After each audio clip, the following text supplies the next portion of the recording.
You're listening to Saturday Morning Media. And now, back to our show. Under the Puppet is made possible by the Saturday Morning Media Patreon patrons who support the show over at patreon.com/Saturday Morning Media.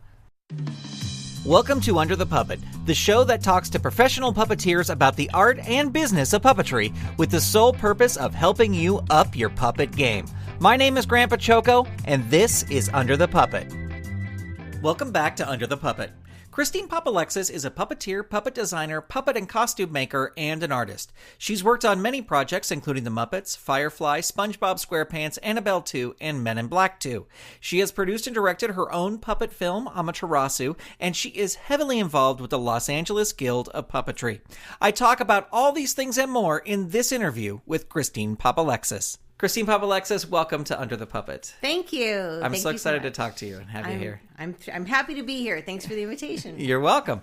Let's start at the beginning. Do you remember the first time you saw puppets, or the first time puppets captivated you? Well, of course, it was The Sound of Music. Probably a lot of people saw The Sound of Music. But there was this and then Soupy Sales, Captain Kangaroo. Mm-hmm.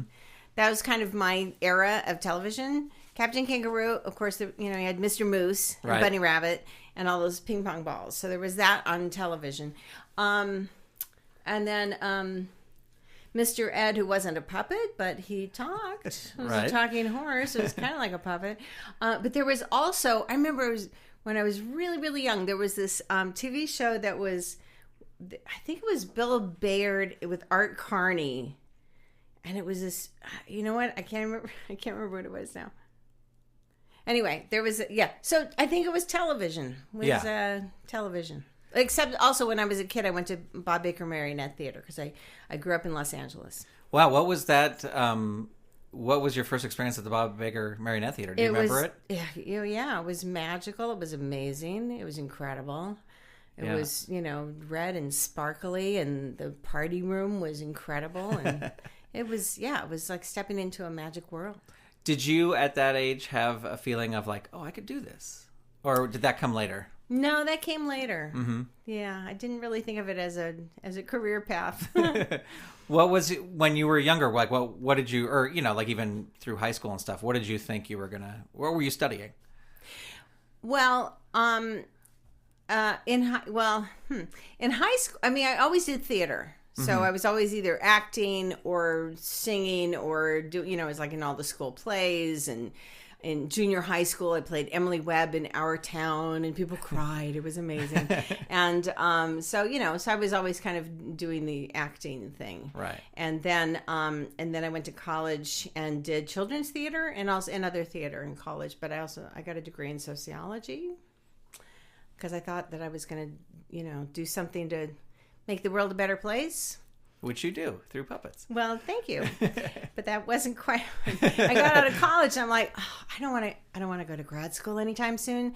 So I got a job at Bob Baker Marionette Theater. Wow. Actually, I was going to work there just for the Christmas season and stayed for like 3.5 years doing shows. So it was wonderful because I got to kind of relive the magic of my childhood. Yeah. Did you get to work with Bob?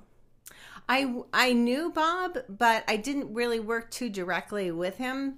There was this other guy, King Hall, who was the main person that was designing and directing the shows. He had a TV show, I don't think it was in LA, but he had a TV show called The Fruzzles. Where he built all the puppets. Have you heard of it? No. I'll look it up. He performed in it, and he also did, he did all the puppets, but he was also an actor on it, but I think he also directed it and wrote it and everything. So wow. Yeah, The Fruzzles. And did you, because to me marionettes are so intimidating, but did you just take to it right away? Like, were you just fascinated with them? And yeah, I always liked marionettes. There was something about them that just seemed so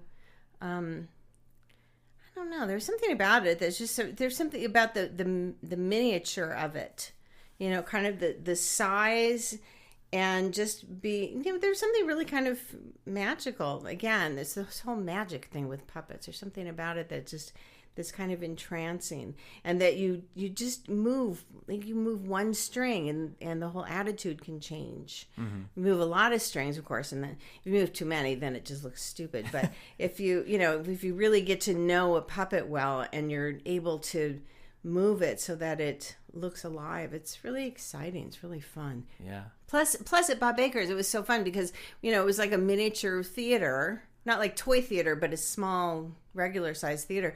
And, with the curtains, and it was red and lots of lights and stuff. And then, you actually walk out there and up to the audience.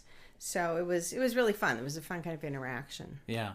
And while you were working there, did you get other puppetry jobs from that, like spinning out of that? Not so much from that, but later on I did, because then I worked at the Queen Mary for a while, and then doing hand puppets that were built at Bob Baker Marionette Theater, because they also did hand puppets as well.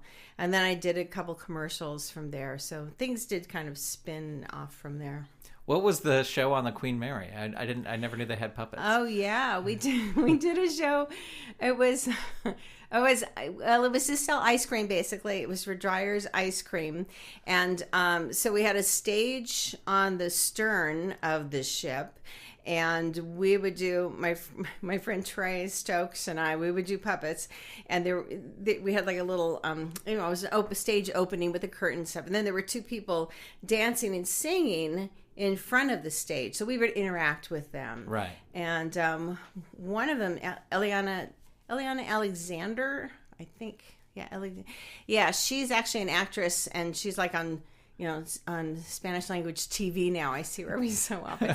So she's done really well since puppetry. And of course, Trey has gone on to direct features and stuff, and he actually co-directed the film that I directed last year. Yeah, which we'll talk about. So the Queen Mary, we had hand puppets. So we had hand puppets that interact with the live people. And then that was the first year. Then I think the second or third year, Trey and I produced the show. It was a much bigger show. There were some, not animatronics, but we had a cable operated pelican that was on top of this roof. Then you'd like sit underneath it and manipulate it from below, and it would talk sort of like in a Rodney Dangerfield kind of voice. It was all pre-recorded. The dialogue was pre-recorded for the puppets. So that was fun. That was downstairs in the Royal Theater at the Queen Mary. Oh wow. Yeah.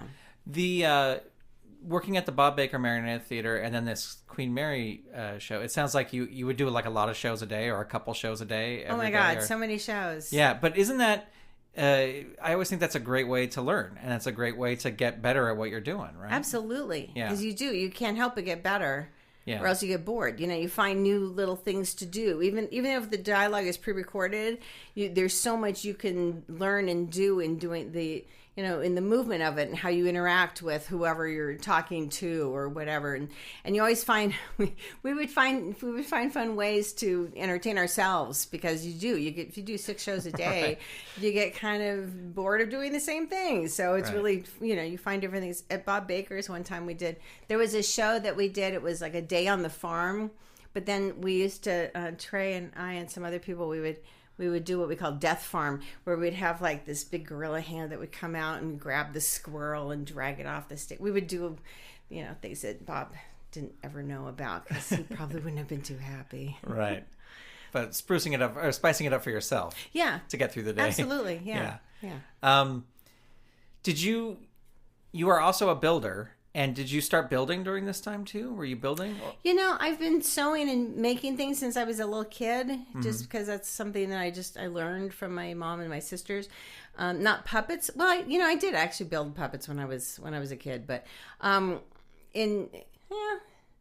yeah, I did. I mean, I was doing costumes at Bob Baker Marionette Theater, so that's kind of where I first started doing costumes for puppets. And then later on, I started learning more about how to build puppets themselves. So, and a lot of it is really kind of self-taught. Yeah. But I did have some mentors along the way working in creature effects, because I got into, after working hand puppets, and I worked in television, and then I got into working in creature effects shops, working on big monsters and things. So I had mentors there, but also a lot of it is just, you have to figure it out. Right. So. Right. We've interviewed Kevin Carlson on the show, and of course he talked about Timmy the Tooth, and that's a show that you worked on as well. Could you talk about what you did on that show? Timmy the Tooth was so much fun. The puppets that were designed, those characters they were wonderful, beautiful puppets. Bob Fapiano sculpted the heads. I actually helped him with building the bodies and the arms and stuff. And I think I helped with costumes as well. But he sculpted all the heads and the faces out of sculpted foam. And he's a brilliant artist, an amazing puppet builder. So I got to work with him, which was really fun. Puppeteering was like one of the best jobs I've ever had. Still to this day, it was the characters were really fun and very inventive. Timmy was a tooth, and his best friend was Brush, who was a toothbrush. I did a character named Annette, who originally was Annette full of Jello because she was kind of round and happy. And I think they ended up not using the last name because they were afraid that might, I think, copyright infringement could be a problem. Right. But the producers it was James and Kevin and Dina Fraboni. Produced it, and they just set such a wonderful, professional, and yet really, really fun environment on the set. I got to work. Bubbles was one of the other female character, the lead female character. I got to work her eyes a lot because there were animatronic eyes for them, and it was fun. We did a whole bunch of episodes, and they were just. It was a great time. Yeah. Cheryl Blaylock performed Bubbles as a puppeteer, and I learned a lot from her too, just in terms of how she created the character and how would she say this line, and maybe she should say it a little differently, or maybe to really create the strong character that she wanted it to be. And it was a really great education for me to kind of learn how to take the material and really make it your own, how to really take the material and how to breathe life into it. Yeah. Make it real. Yeah. Make it real instead of just flat on the page and just a flat line reading. Yeah, but to take it beyond that, it's like, well, if Bubbles is a really strong character, how would she say this line? And would she say that line? Perhaps there's something a little better. Or how would she be be forceful? Would she hide at this point? Maybe she wouldn't hide.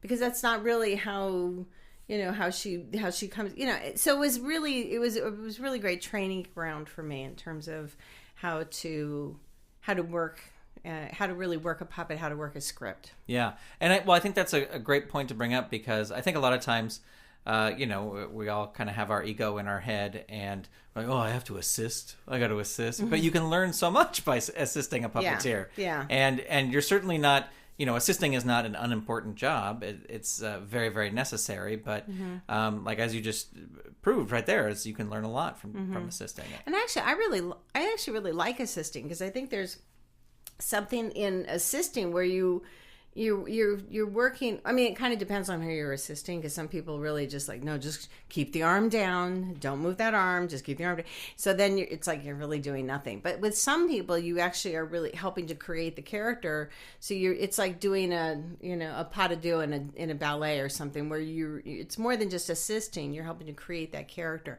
They may be doing the main part of the puppet and the voice, but what you're doing is creating character with them. And a lot of movies I've worked on, there's like big puppets that require lots and lots of puppeteers, but it's one character, so it's like an ensemble performance. Yeah. So I would love that. I love having that kind of interaction. Yeah. Well, you mentioned that you worked with creature effects and doing creature effects stuff, and you've worked on films like Alien Resurrection and Hollow Man, and most recently Annabelle Creation. What kind of things are you puppeteering for in the creature world? On Alien Resurrection, there's the main big queen alien, who's this big mama alien. She gives birth to this new form baby alien. It was the first time in the Alien series of movies, the first in the franchise, where we've seen an alien with eyeballs. It was a big moment in the creature effects world. It was like, oh, it's an alien, but it has eyeballs, because it was part. It was born from Sigourney Weaver, and so it had some human DNA in it. So I got to work several different parts. There was a part where there was one scene where you really just saw the queen alien's head, which was like this 10-foot long head, kind of basically on some kind of structure to just, but then the head would kind of come out of its shell, and then it had that really evil looking mouth and stuff. Yeah. So I worked the mouth on that, but again, it was sort of there were a bunch of us kind of working that one part of the queen. But the big scenes were when the mother alien gave birth to the baby. There was this huge big kind of egg sac, and the baby bursts out through that, and this membrane comes apart, and there's lots of slime all over the place, and the baby bursts out, and it's like, oh my God, and she turns and looks at the mother, and then her big arm comes out and smacks the mother, and her head comes off, and there's all this like yellow kind of blood slime stuff.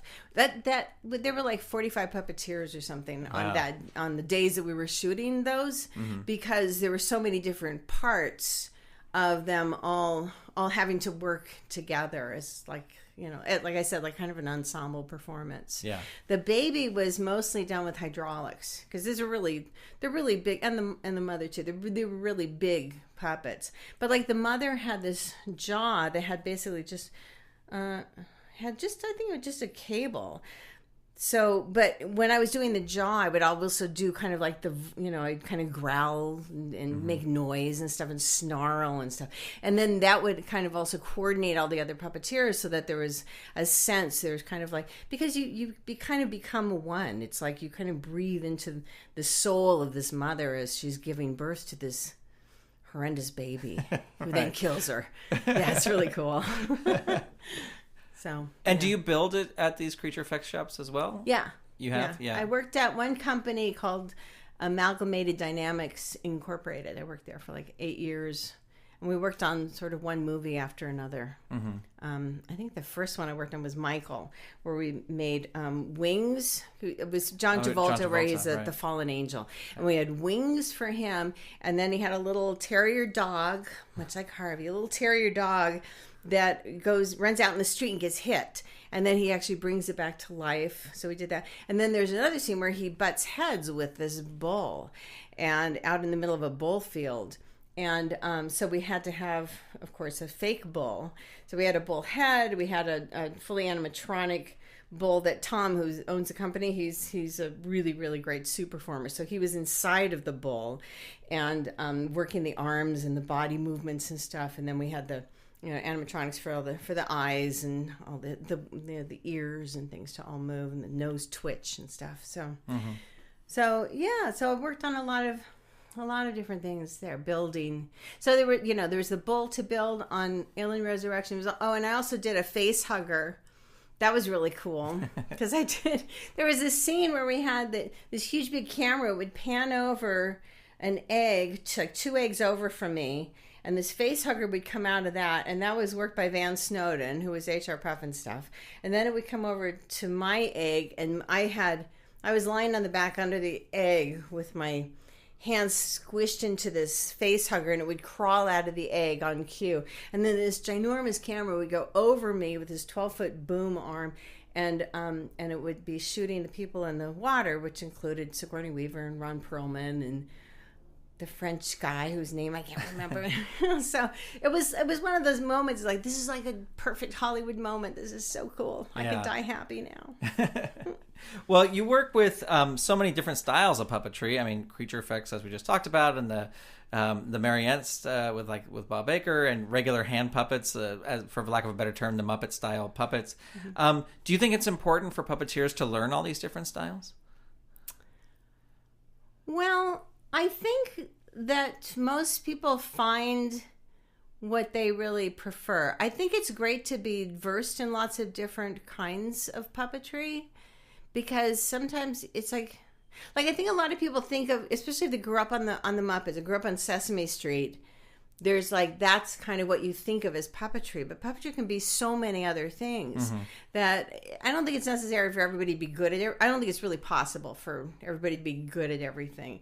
I think that it's really great to kind of focus on what calls you forth the most, really. But I think it's great to know and maybe experience it. Like Like, if you've never seen a marionette show, you should go to Bob Baker Marionette Theater, as long as it's still open, and go see a show there, because it's an amazing experience to see Mama Goat walking around with her little watering can, and, and this big furry cat that comes up to you, and she's really sexy. And, it's just fun to see those characters with, with legs and feet. Yeah. Well, I know I've talked about this on the podcast before, but I was just super intimidated by marionettes, and that's kind of why I took a job at the Bob Baker Marionette Theater just for a season, was because I was like, well, I'll make a little money, but then I can also have a marionette in my hand and kind of learn how to do this. And I am in no way a good marionette puppeteer, but I'm not afraid of holding one and can make it do a few things. That's awesome. Yeah, I just think, I think,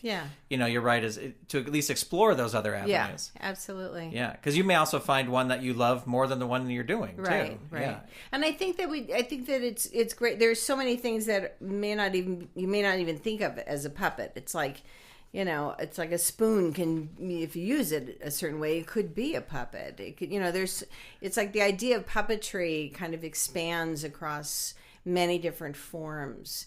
So I think it's really great to explore all those different forms, and if you really like hand puppets, that's fine. And, be really good at that. But I think it's great. I think it's great that you went and worked at Bob Baker Marionette Theater, and I forgot that you did that. That's awesome. It was fun. It was a fun experience to, as I said, it helped me get over because I just was like, I just had a feeling of marionettes is like, not I'll break it, but it's just like, I'll just tangle this up. Like if I hold this, I will just tangle it up. And at least now it's like, okay, you'll be okay. You'll be okay. You'll be okay. He's going to look like he's got a bad leg and he can't walk correctly, but you're not going to tangle things up. And plus having that experience of seeing kids in a live theater with a puppet is so wonderful. That, it's like kids, everybody has their devices, and but to be able to see kids at a puppet show, it's like, it works. It still works. Yeah. It will always work, because there's something about the magic of puppetry, where you really can, you breathe life into it in a way that, of course, the better you are at the marionette, the more alive it will look, but, more believable it will be. But there's something really great about, experiencing that with kids. Yeah. Yeah, I loved, because I did the Christmas show, and the elves coming out at the end saying hi to all the kids and running around. Like, that was a lot of fun. That was a fun part of the show. What is, if you can think of it, what is the best piece of puppetry advice that you've ever received that you still use to this day? I should have thought of this in advance. Or a piece of puppetry advice that you still use to okay, well, you know what? It's so funny, because I was just talking to Bruce Lanoil about this. One advice I got from Bruce really early on. I was working on some shoot with him, and I could sort of see the monitor to my left. The puppet was facing to the right, and so it was a little challenging to really do what I was trying to do. But I felt like, that's okay. I don't want to be a problem. I'll just do the best I can with it. And he just looked at me. It was like, what are you doing? I said, well, I'm trying to do this thing. And he's like, no. You have to get yourself set up so that you can accomplish what you need to accomplish, because that's what you are bringing to the party. That's what you're bringing, is your skill, your insight, whatever, your experience. And you can't do it if you are not set up right. Right. So you have to be sure that you are set up. If you need another apple box, you get it. Whatever it is that you need, so that your body is in the best place possible to perform.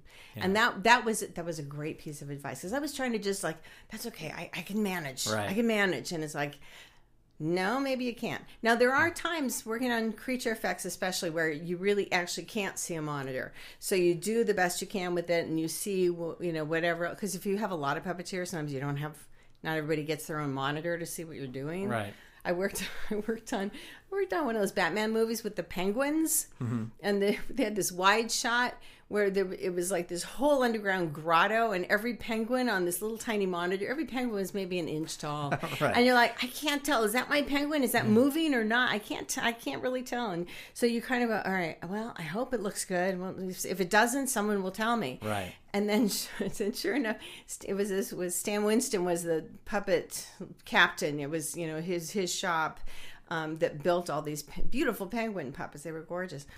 And he started yelling. He's like, who's doing that puppet? That puppet's not moving. And everybody's like moving their puppets. Like, it's not mine. It's not mine. It turns out it had been a real penguin that had gotten up with all the other penguins. And they, real penguins don't necessarily move all that much. They just kind of sit there. Right. So he was yelling and yelling. And they were like, it's not us. It's a real penguin. That was kind of funny. And it was, again, it was sort of a lesson like, well, sometimes you do the best you can with what you've got. Right. But especially if you're doing a hand puppet and you're doing a voice and your performance is going to be on camera. You want to have the best setup you possibly can have. Yeah. And I think sometimes, at least for me, in those kind of situations, you're like, oh, well, we're on a movie set or a TV set. We're moving, and I don't want to interrupt anything by asking to move the monitor or to asking for. But you need to do that. Yeah. You need to. Yeah. And no one's going to get mad at you if you're, moving something to make your performance. And then also, I always appreciate it when other puppeteers, when you work collectively together, where it's like, I can't quite see the monitor. Can you move that one a little bit? And the other person, the other puppeteer can say, sure, I'll move this over so that, we can both see it and this will work. And so that you work together as a group to create, the moment, whatever it is. Yeah. We sometimes in puppeteering work have to go for auditions. Mm-hmm. And maybe not, you don't have to necessarily name names, but what is the worst or most challenging audition you've ever been on, puppetry-wise? Oh, my God. I don't know if I want to say this, but... Well, again, you don't have to mention names. You can just... No, I do. Or what because that's the story. Because basically, I went for an audition on dinosaurs, and... I hadn't auditioned much with puppets. I hadn't done a lot of improv with puppets. And it was like a 1 or 2 week process of interviewing, Brian Henson being there, interviewing puppeteers like all day long. And it was Friday. It was the last day. It was the last audition of the day. Brian Henson had been there. I think it was like a 2 week process, and I was the very last person, and it was I was so scared, I was so intimidated, and he was so exhausted, and it was like he really doesn't even want to see me. He really just doesn't even. He just, oh my God, this is like the worst thing possible. And sure enough, it was the worst audition I ever did. I was horrible. I walked out of there and I cried. And then I kind of laughed. It was like, well, what, that's okay. There it is. Worst audition ever, Yeah. Hopefully it'll never be that bad again. Right. You only go up from there, right? Yes. So we hope. Yes. Yeah. That was terrifying. Yeah. Well, I mean, everyone has those. Sometimes you have a great audition. Sometimes you walk out of an audition, you're like, yeah, this is it. I've got it. And then you never hear back from that person. And then sometimes you go have a horrible audition. They're like, hey, you're booked. Yeah. You get it. Yes. So you never know. You never know for sure. Yeah. That one I kind of knew. I knew I was not going to get a call from dinosaurs. And I didn't. What are some things that you bring with you to set when you go to set on a puppet job? Well, it depends on what it is. If it's marionettes, if it's hand puppets, I usually kind of have a set kit that I bring with me, because a lot of times, because I build, a lot of times I'll bring things along just in case something happens, and just in case the wrangler forgets something or something. So I always bring, scissors, thread, basic tools, needle nose pliers. I just have a bunch of scissors, little scissors, big scissors. If it's a really big thing where we have to set up puppets on a stage or something, I'll bring a drill, pretty much basic tools that I have in my toolkit. Right. And sometimes you mentioned a wrangler. Sometimes we work on things where there isn't a wrangler and you're kind of your own wrangler. So it's good to have that stuff. Yeah. Just in case something goes wrong with the puppet. Exactly. On Team America, we always had bits of, we'd always have not a fanny pack, but some kind of little kit with you at all times. It always just sort of had some string, scissors, just some kind of basic stuff in there, so that if a string broke, you could sort of fix it quickly. Although usually it went offset, and the wranglers that were there would fix it. So, but I pretty much never go anywhere without some tools. Right. Just in case. In fact, right now I've got a toolkit in my car. Good. I have some work I need done. Okay, no problem. You got it. Excellent. You have a pretty great stable of puppeteers that you're lucky enough to work with often. And this is by no means a complete list, but people like Kristen Charney, Greg Belor, Allison Mork, and other folks. Do you feel it's important to find other puppeteers that you really work well with? Yeah. I think one of the best things you can do as a puppeteer is find a group of people that you really love to work with. Because it's play. So much of what puppetry is, I think with acting as well, but especially with puppetry, it's like kind of the soul of it is really about play, because you know, it's something that's inanimate, and I mean, it sounds cliche, but you're like taking something inanimate and bringing it to life. And so if you have people that you like to play with, you know, nothing better. And then it's great to have such talented friends. I'm very blessed to have such talented friends that I love to work with. Yeah. Well, and it's, I mean, I've also noticed, when you have somebody close like that, it's like you call them in to help on jobs. They call you in to help on jobs. So it's certainly a good idea to make friends with other puppeteers. Yeah, it's good to have friends. Yeah. Yeah, when I worked on my film, I was so thrilled at how many friends just offered their time to come in and help me, because it was kind of a labor of love. So it was great to have, you know, it's good to have friends. It's good to have friends. Well, you just mentioned your film. Let's talk about Amaterasu, which is your short film that you directed last year. Where did the idea for this short film come from? Well, I did 2 live marionette shows many years ago. The first one was called The Witch's Egg, about a little girl and a witch. And the second one I did was Amaterasu, about the Japanese sun goddess. And in keeping with my marionette background, I made them out of marionettes. But I've always loved doing artwork with found objects.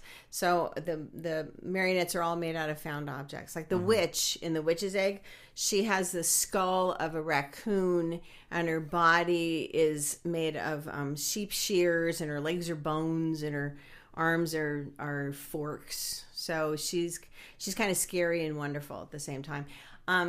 But I decided to do Amaterasu as my first film. And so Amaterasu is made of part of a cocktail strainer for the main part of her body. And then there's glass, there's like this 200-watt bulb, there's chandelier crystals that all make part of her body, and then there's like this ancient clock. There's like many layers of what she looks like, so that she looks like this big sun in the sky. And she has a big fight with her brother Susanoo, who is the god of the sea. So he lives, you know, under the sea, and he has one arm that's a knife, and his legs are like potato grinders. What do you call them? Potato mashers. Potato mashers. Yeah. And anyway, so there's all little parts, bits and pieces of things that are metal that are all put together. So I did these shows live many years ago, and I always wanted to do, especially Amaterasu, as a film, because I thought it would just look really beautiful, you know, as a film. So that was my first film. Well, and I think it does look very beautiful, and I think the found object aspect of it really makes it interesting to look at, because you're following along with the story, and you're watching it and you're engaged, but you're also like, oh, that's a key, you know, his one arm is a key, and his, you know, there's a horse made out of a little like tin can type, or little, I don't know exactly bells. what they are. Yeah, the horse feet are bells, and then the body is actually made of horseshoes. Oh, horseshoes, yeah. Okay. But it's really it's really great. And why, when you were doing the original marionette piece, did you always picture it as found objects, or did you think like, oh, I could build, you know, little Bunraku style puppets or regular marionettes? No, you know, I always thought of it as with found objects. Yeah. I mean, the first marionette I built was the little girl that's in The Witch's Egg, who you haven't seen, but I made the little girl marionette, and I love, she has her arms are keys. She has a little skirt that's made of springs which is like the stupidest thing to make a marionette out of, because instantly it's like, okay, this is going to catch every string that comes near it. So it's really stupid, but she looks really cool. Yeah. So she was like the first one I made. And then from there, there is sort of a tradition of making things out of found objects, as there's, in puppetry and also just in like the Dada art movement and stuff, kind of the found object stuff. So it's not something I invented, of course, but it is something, it's just a form that I've always really loved a lot. There's something about that. I just love having something that used to be something and now it's this. Right. And I love the patina of metal, and the shine of it. And as a film, one of the things I love working with Alex Griffin, who was my DP, who's also a puppeteer, but he's a really good cinematographer, and the way he lit everything, because when you light metal, it brings it to life so wonderfully. So No, it looks great. As I said, it really gives it an interesting thing, because it's like this whole other level of like, oh, that's a potato masher, it gives a great aspect to it. Yeah, thanks. You produced it in conjunction with Heather Henson's Ibex Puppetry. Yeah. And can you talk about how that relationship came about? Yeah, I knew that Heather, well, for many years, Heather has been, she started out just like compiling puppet films that were already out there in the world, so that they could be kind of grouped together. And, so she kind of formed a library of films that could be shown in places, because she felt like puppet films they didn't have a home. They didn't have a place to be seen. Like in film festivals, there's never a category. It's almost never a category for puppetry. It's like the bastard stepchild once again, it's like puppets and puppeteers just get shoved off, So, and there's some amazing puppet films out there. So she started compiling them, and then I don't know exactly the time frame, but then she started producing them as well. So I applied for a grant from her company, partly because I was invited by Sam Hale, who works for Ibex, her company, and he's Japanese American, and he said, it'd be really great if you wanted to apply for this grant. And I'm like, I've been thinking about it, so I did. And actually, I didn't get it the first year, and I was so bummed. I thought, oh no, this is never going to happen, because to do a puppet film. To do any film is a big undertaking, but to do a puppet film is a really big I had most of the puppets, but I had no sets, because when I used to do it as a stage show, I had a puppet stage, which actually you see in the beginning of the film.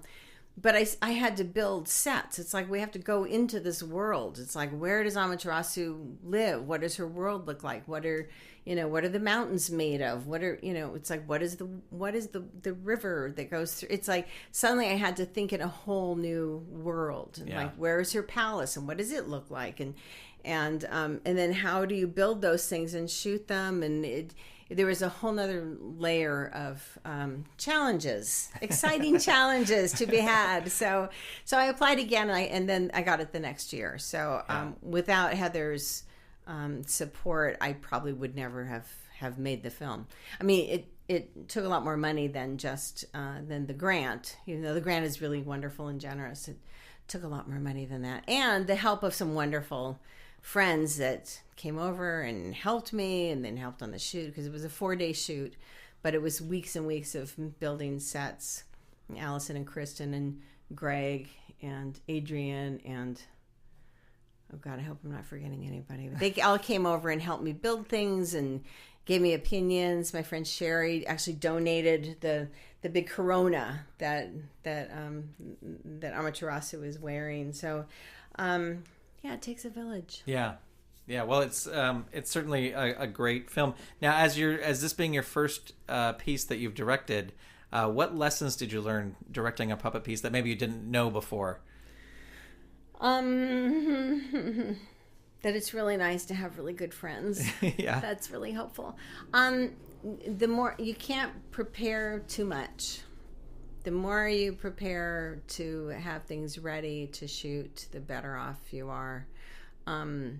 it was really helpful that I was doing a piece that I was very familiar with. So, I'd already written the story. I mean, I did a lot of rewriting, but the story was already there. I did hire somebody to do original music, which was so much fun. It was really wonderful. And all the sound, I hired a company to help me do all the sound, recording all the voices and the Foley. I got to do Foley, which was so much fun. Yeah. I've always thought Foley would be great fun, and it's even more fun than you can imagine. And so it was great to have that company that could really kind of help support it. And the composer was so great to work with, because he would do music that I was like, yeah, that's really great, but it's just not right. And it would like how do you talk to him so that I don't want to offend him? And, right. But I'm really happy with how it all came out. So yeah, I think preparing is really important. And I think if you can, less is more. But you have to do your vision. So yeah. But yeah, the more you can plan, and the more you can work with like a first AD that understands puppets, so that they can help you move along, but also understand that no, we have to rig this or else it won't work right. Right. Fortunately, I had a great first AD, Taylor Bebot, who's also a puppeteer. So she's, and she was great. Yeah. Did you puppeteer on it as well?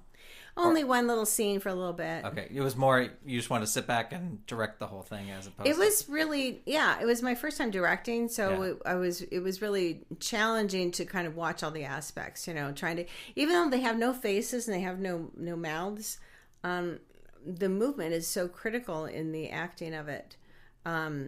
So I was really watching closely for that. A lot of it is really subtle too, because it's, man, especially with marionettes, you do too much movement and it suddenly looks really goofy. Yeah, but there was several times when I was watching it where it was really great, because you are like, oh, this is, kind of pieces of a chandelier. But, I know other people have said this as well, but like Bill Beretta has said, like, oh, puppetry works when you can tell what the puppet is thinking. Yeah. And there were several moments in the thing where I was like, oh, this, chandelier, I can tell what she's feeling or what she's thinking. Or the, I'm so sorry, I'm blanking on the brother's name.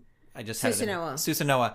Like the way there was one part where he kind of moved his head and it gave me a little chuckle, because I was just like, oh, I can just tell exactly what he's thinking in that moment. That's a Greg Ballora move. Oh, yeah. Really? Yeah. Yeah. He mostly puppeteered Susanoo. And it was wonderful. I mean, Greg worked marionettes for like 14 years for Jim Gamble. He's amazing. I mean, he's a great hand puppeteer, but he's also a really great marionettist. Yeah. And Adrian mostly. This is Adrian Rose Leonard. Just for people who are listening. Sorry. Yeah. She most of the time worked Amaterasu. So, and then there was an Alison Morrick and Kristen Charney were the main ones. And then,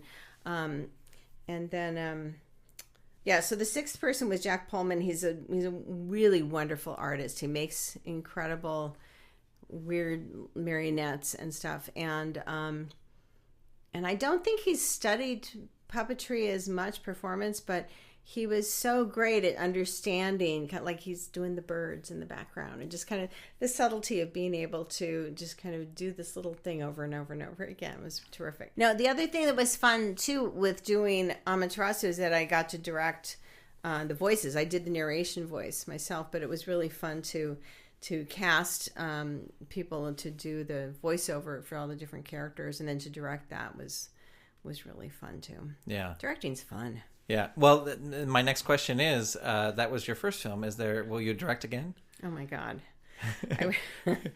I would love to, but I have to finish paying for this one first. Right now I'm trying to get it out in the world in the film festival circuit. So that's kind of my goal for now.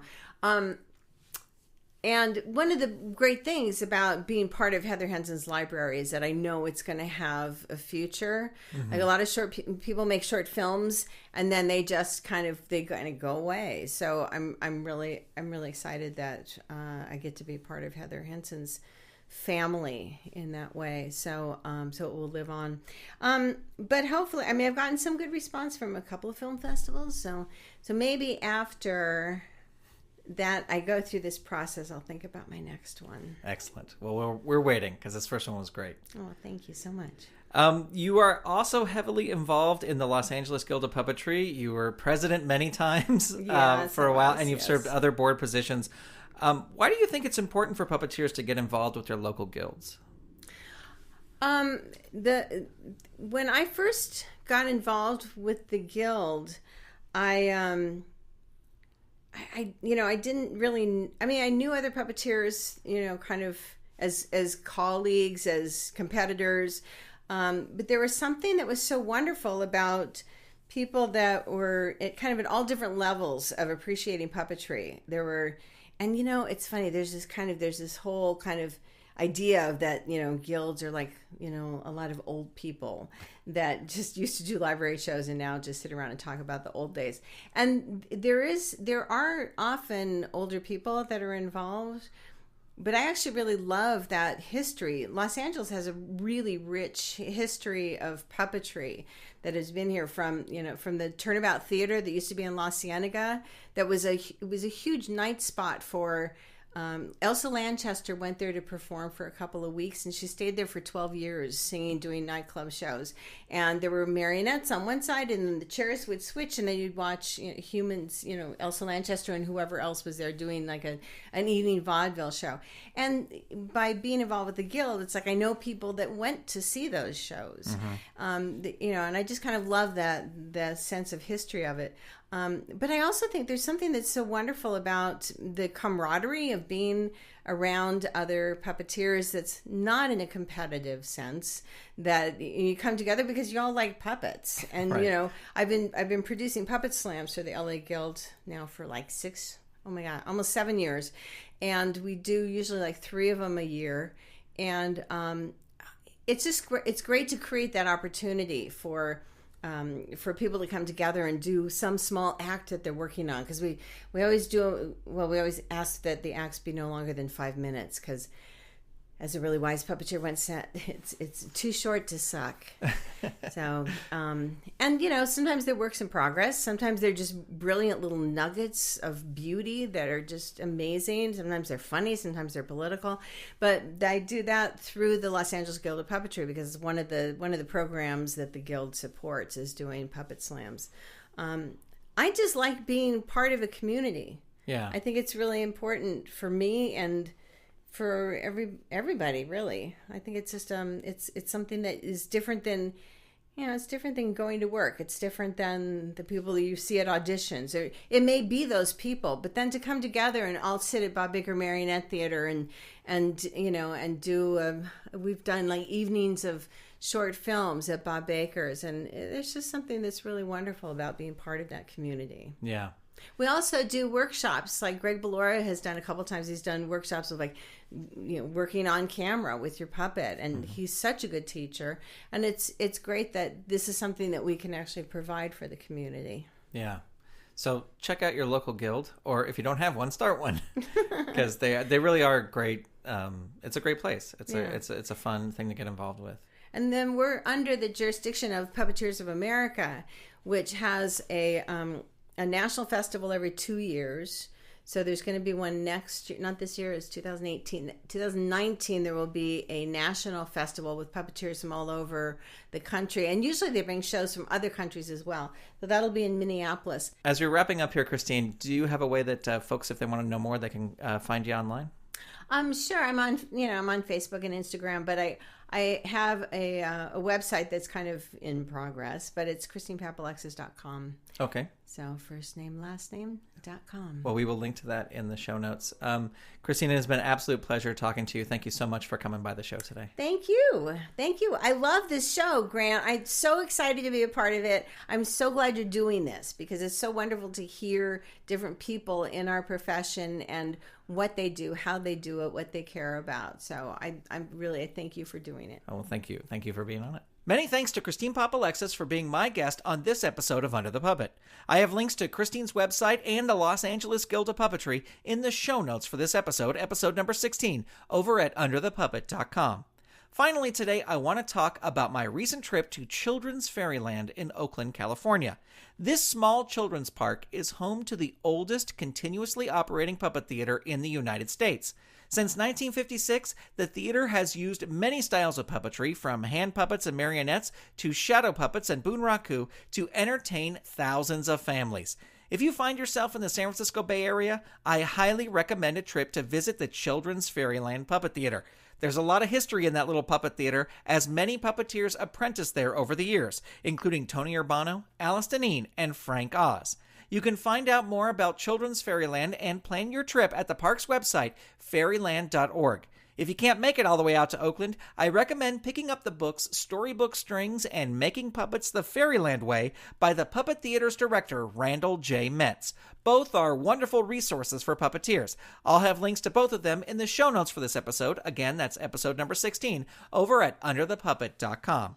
Well, that's going to do it for this episode of Under the Puppet. I welcome your feedback via email at hello@SaturdayMorningMedia.com or via Twitter, where the show is at username Under the Puppet. You can also reach out via Facebook, where you can find the show's page by searching Under the Puppet. I want to hear your suggestions for questions I should be asking and for future guests. Also, the goal for this show is to talk to puppeteers making it happen in all sorts of styles of puppetry. So if you know an amazing bunraku or shadow puppet artist, please reach out. Let me know who I should be talking to. Thank you so much for listening. Talk to you next time right here on Under the Puppet. Under the Puppet is a production of Saturday Morning Media and made possible by the Saturday Morning Media Patreon patrons who've gone to patreon.com/Saturday Morning Media and set up a monthly pledge for as little as $1 a month.